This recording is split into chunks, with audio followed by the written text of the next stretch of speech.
Há 64 anos, em Santana do Livramento, uma pequena escolinha pública estadual, um prédio antigo, onde tudo era velho, tudo era antigo, inclusive a professora era idosa. Era idosa e gostava do que fazia e queria continuar ensinando, apesar de já ter tempo para aposentar-se. Naquela escolinha, aquela pequena sala de aula, num prédio antigo, há mais de 60 anos, os alunos se alfabetizavam em 6 meses. De lá para cá, muita coisa mudou inclusive na educação, na vida social. Mas o Brasil, que então tinha mais da metade da população analfabeta, hoje tem um analfabetismo reduzido a menos de um dígito, para ser preciso, a 8,5% da população. Mas convenhamos, a qualidade da educação está muito longe daquilo que deveria ser. O resultado da educação que o Brasil proporciona aos seus filhos está muito aquém daquilo que deveria ser alcançado.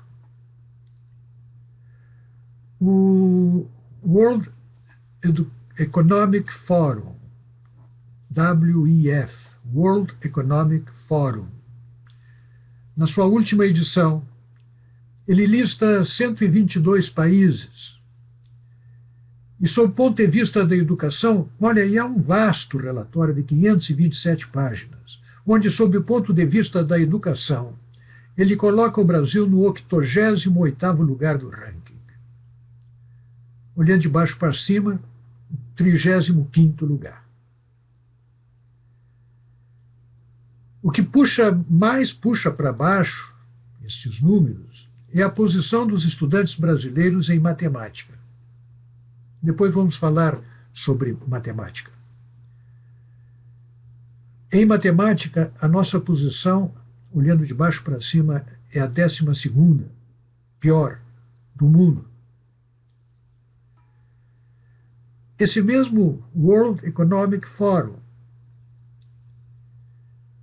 que trata das questões, que trata sobre a perspectiva econômica, ele faz uma afirmação que não será diferente da que leremos em relatórios bem feitos sobre educação, sobre sociologia, sobre pedagogia, sobre ética, sobre política. Ele afirma que, na abertura, que o principal capital de qualquer país é o seu capital humano. E um país cujos estudantes se colocam no contexto internacional na posição em que se colocam os estudantes servidos por esta educação que servimos no Brasil, é um país que despreza sua principal potencialidade. Não trata desta imensa riqueza com o valor que deve tratar. E isto significa, em proporções demográficas, que dezenas de milhões de brasileiros têm suas potencialidades prejudicadas, têm seu desenvolvimento integral travado, têm seus talentos secados na fonte. Serão muito menos do que aquilo que foram criados para ser, que poderiam ter sido, se pudessem, se os deixassem.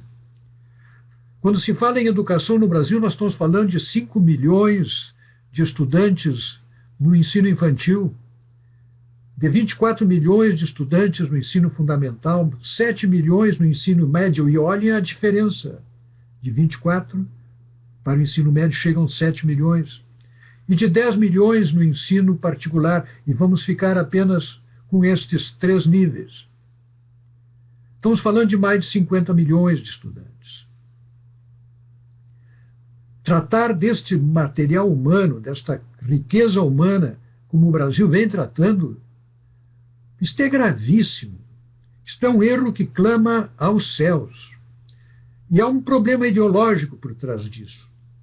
Porque muitas destas crianças são tratadas, são ensinadas, são educadas por profissionais que se dizem trabalhadores em educação. Aprenderam nas faculdades, nos cursos de pedagogia, que o seu principal papel desses professores é transformar seus alunos em sujeitos de uma transformação social. E aí a história que eles ensinam é uma história cujas versões servem à ideologia política do professor que dá aula. A geografia é uma geografia política que convém ao discurso ideológico do professor que abusa da sua cátedra para fazer a cabeça dos alunos. E convenhamos, qual a necessidade de ensinar matemática, de aprender matemática, se o objetivo que se quer com aquela pessoa é fazer com que ela mude o mundo? Para que alguém precisa saber armar uma regra de 3 para mudar o mundo? E isso está acontecendo graças ao senhor Paulo Freire, patrono da educação brasileira, transformado em patrono da educação brasileira, cuja pedagogia do oprimido joga a educação brasileira neste patamar em que ela está e influencia a educação brasileira há décadas. Já não é mais a primeira geração de discípulos que aprenderam, de alunos que aprenderam segundo a orientação de Paulo Freire. Nem é a primeira geração de professores, já estamos na segunda. E podemos olhar para trás e ver os resultados nesta geração também. O que nós estamos fazendo com a educação no Brasil é de uma gravidade, de uma insanidade absoluta. Estamos perdendo recursos humanos mediante o uso de uma pedagogia que outra coisa não faz do que transformar os brasileiros, a juventude brasileira, num contingente demográfico de pessoas que serão profissionalmente frustradas. E porque estarão frustradas, não vão culpar a sua escola, o governo, não vão culpar o seu professor que tentou fazer-lhes a cabeça. Não, eles vão culpar, como queria o professor que fizessem, como queria a escola, como queria Paulo Freire, que eles culpassem o sistema. E aí, na vida, na dureza da vida, com suas frustrações, com suas impossibilidades, com suas inadequações ao processo criativo e produtivo, eles serão exatamente aquilo que o senhor Paulo Freire queria: agentes de uma transformação para um sistema político, social e econômico muito pior do que esse que está aí. O mais perverso disso é que os estudantes que escapam a esta teia de aranha que os envolve, ao veneno que lhes é injetado, e que continuam estudando, e prosperam, e tratam de aprender, e se esforçam, buscando conteúdos, buscando se adequar aos tempos modernos e se tornarem cidadãos produtivos. Os que vencem esta barreira, os que escapam a estes freios e se desenvolvem como indivíduos e como pessoas e se integram à sociedade, realizando as suas potencialidades, essas pessoas vão para frente. E o que acontece é que os desníveis aumentam. E exatamente aquilo que se quer evitar é aquilo que se reproduz.